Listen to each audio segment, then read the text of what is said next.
can't we have Jesse Eisenberg and Kristen Stewart be in almost every romance from now on? Because they work magic together whenever these two are on screen.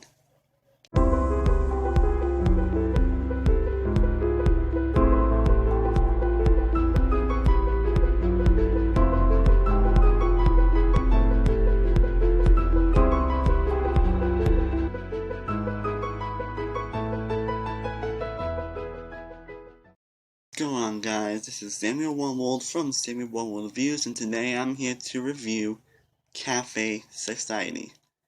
So Cafe Society is a romance film directed by Woody Allen and stars Jesse Eisenberg, Kristen Stewart, Steve Carell, Blake Lively, Paul Capozzi, Chloe Stoll, and Ken Scott. And basically what this film about is it took place in the 1930s, and Jesse Eisenberg moves from his hometown to become an actor. And then he gets help from his Uncle Phil, played by Steve Carell. And then he meets his secretary, played by Kristen Stewart. And those two end up starting a romance. But there may be more to that, not just between those two, but by a lot of stuff, which I won't definitely get into. Anyway. Now, I was honestly really interested in seeing Cafe Society. One thing, I love pretty much the cast that's involved in this film. I do love some romance films. While they can be cliche, I do love some romance films when they're done right. And it's done Woody Allen, who I do admire as not only an actor, but as a director. So I can admit his films can be kinda hit or miss. Like, he'll have great films like Blue Jasmine, Annie Hall, Midnight in Paris, and Match Point. But then he'll have films like Magic in the Moonlight, Irrational Man, To Rome with Love, and You Will Meet a Tall, Dark Stranger. Anyway, he could be like a hit or miss, so I don't know whether it's going to be a hit or a miss. And after watching the film last night, this is without doubt a definite hit, because I freaking adored Cafe Society. And to think I had nothing what's going to be my favorite films of the year, what's going to be my favorite film of the year. Now this film is definitely another contender for my favorite film of the year. I know. And before I get to films, I'll say, the style in this film, it is incredibly breathtaking to look at. From the shots to the cinematography, from the way it's handled, the way the movie's directed, it's so gorgeous. Like, man, I felt like I was actually in the 1930s. It's that good. I felt like not only I was watching a movie in the 1930s, but I felt like I was like in the 1930s. I'm being serious. It's that great. Yeah, like I said before, Woody Allen did an excellent job directing this film. This is definitely one of his better directed films in a long time. Well, actually since Blue Jasmine. Now let's talk about films this. Let's talk just Eisenberg. Now this is his third film this year. And his last two films in Batman, Superman, and Superman 2 haven't been exactly great or good. Anyway, but I'm gonna say, and I don't know if y'all may agree with me, but in my opinion, this may be the best performance that Jesse Eisenberg has ever given. And I know what you're thinking. Better than Zombieland, Adventureland, and even The Social Network? Like, what? It may be. Maybe, because it's kind of tied to The Social Network. But maybe he still gave a freaking excellent performance. And it definitely shows. Not only he had a lot of greatness to his character, but his character was also very likable, interesting, and even fun, a really funny character in there. It's stuff you actually can connect to and grow to. He definitely did an excellent job. And then we've got Kristen Stewart, who since Twilight has becoming a much better actress. I mean, from Snow and the Huntsman, Camp X-Ray, Clown to St. Maria, American Ultra, and Anastasia. She's becoming a fantastic tonight, and really admire Kristen Stewart now. I really admire her.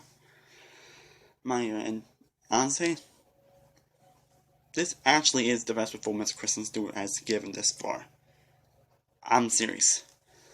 Not only is she a very charismatic character, but she's also a very sweet, fun, and lovable character. It's a character that I just love so much, and I freaking love. Not to mention that she's also freaking gorgeous. Yeah, she, freaking gorgeous. I freaking love that film, and yeah, and she and Jessica Westbrook have magnificent chemistry. Like the intro, every time they're on screen together, they make magic. Magic. I mean from Adventureland to American Ultra, now this film. Wow. They do definitely make magic together. And I actually do believe these two as a couple, and I really want them to stay as a couple. And like every time, almost every time I saw them together, I was like, oh, because they're all one of the most sweetest and gentlest and most lovable romances I have seen in the film since The Fault in Our Stars. Yeah. Okay. And Kristen Stewart has this kind of thing. I know Kristen Stewart is basically Rose Crusty. This basically is more than that, which I definitely will not get into. But when you find out what is between Kristen Stewart and Steve Carell, actually, your mouth drop like I just did. Speaking of Steve Carell, he also did a fantastic job in this film. This is one of his much better and best performances in a long time. He definitely was a great character, but he definitely was also one you can actually relate to and actually understand why he is who he is. I mean, he kind of acts like a jerk in the beginning, but when you find out more about him and find out more about his family, you understand why he is who he is.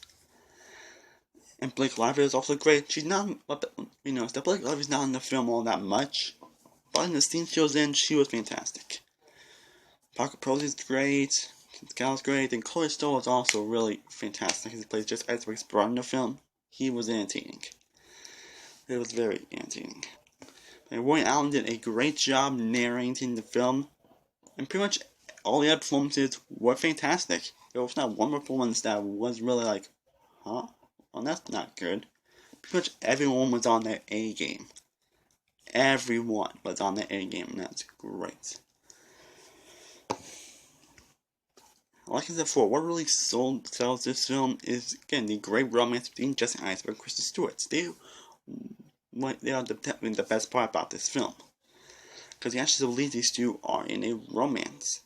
And like I mentioned, because of the romance, I did actually get a little teary-eye.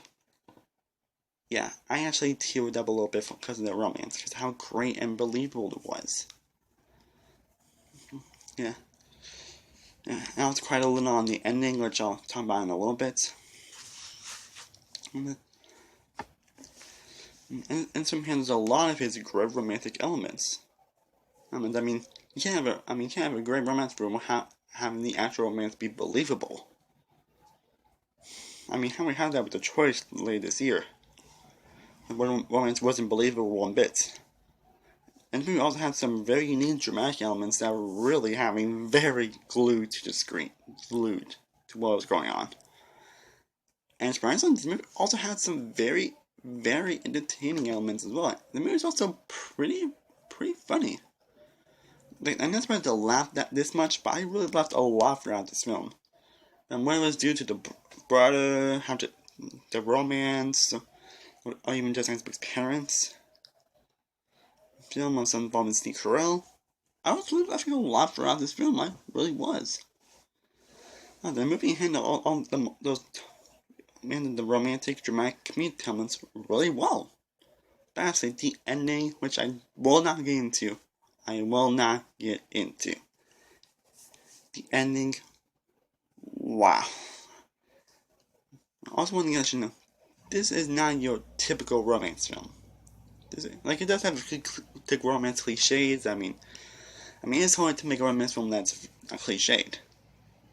Like some of my reviews, I don't like cliches as long as they're done in a unique type of way. And of course, that's definitely what this film does really well.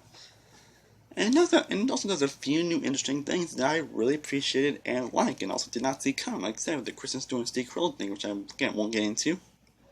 And also, the ending is something I also really didn't see coming. I won't spoil anything, but I'm gonna say, I really felt like crying. It's one of those melancholy endings where it's kind of happy, but it's kind of sad at the same time. Again, will not get into it, but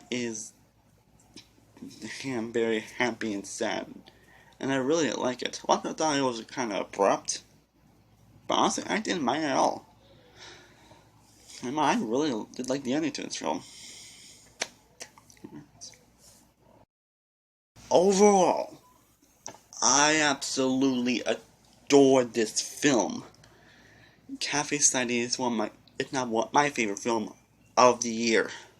In my opinion, this is definitely one of Woody Allen's very, very best films. It definitely is. Because it has just fantastic performances around. A fantastic style to it. Wow. Some gorgeous cinematography, some great direction, some great shots to the film. Oh, and also has a fantastic score to it.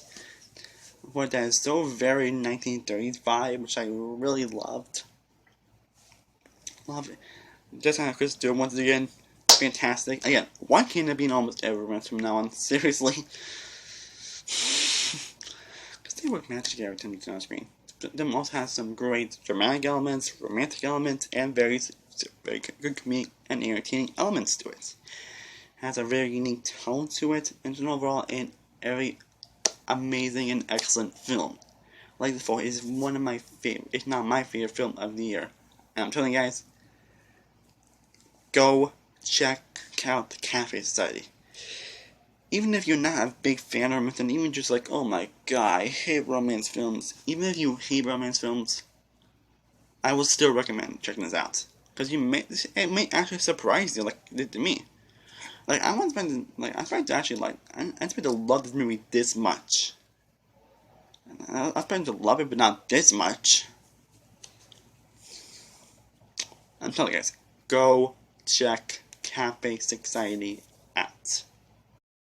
It absolutely gets a 100 out of 100.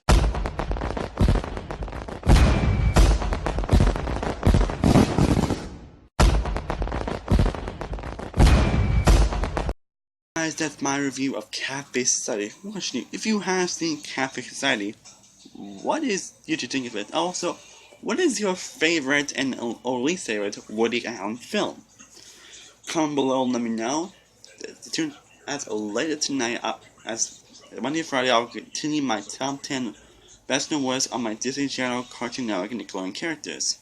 I was to do a couple weeks ago, but I never got around to it. And I already did my top 10 worst Disney Channel characters a few weeks ago. If you want to check that out. Now, I'm mostly gonna do my top 10 in that hat style. I did my top 10 worst Disney Channel characters, but I don't know what it is, but I never got around to it, or I just, was lazy, or just had a hard time with doing it. Either way, I'm gonna do it the same way I did my top 10, with the 6 top 10 videos I did. And all my top 10 best Disney Channel characters up late tonight. Stay tuned for that.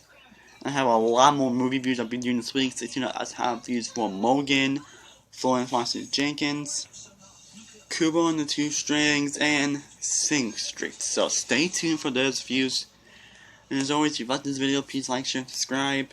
And as always, I'm Samuel One the case of Samuel One Reviews, and I will see you all next time. Peace.